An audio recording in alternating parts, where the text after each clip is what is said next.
ধন্যবাদ জানাই আমার বাংলার সমস্ত বাঙালি এবং অন্যান্য ধর্মের মানুষদের। আপনারা জানেন দীর্ঘ 1 বছর প্রতীক্ষার পর মা আসছেন আমাদের ধরাধামেতে বিশ্ব শান্তি, বাংলা শান্তির বার্তা নিয়ে। তাই মাতৃপূজায় আমরা কয়েকটা দিন মেতে উঠব। আমরা চাইব যে বাংলার সমস্ত মানুষ এই কটা দিন সম্প্রীতির বার্তাকে বহন করে ঐতিহ্য, বাংলার ঐতিহ্য, বাঙালিদের ঐতিহ্য, সর্বধর্মের সমন্বয় সেটাকে অবশ্যই পালন করবেন। এছাড়াও সরকারিভাবে যে নির্দেশিকা দেওয়া আছে, ট্রাফিক আইন মেনে চলতে হবে, নিষিদ্ধ শব্দবাজি ব্যবহার করা চলবে না, 65 ডেসিবেলের ওপরে মাইক বা সাউন্ড বাজানো চলবে না।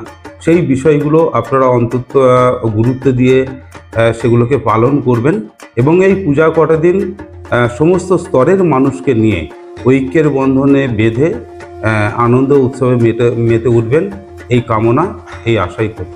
ধন্যবাদ, নমস্কার।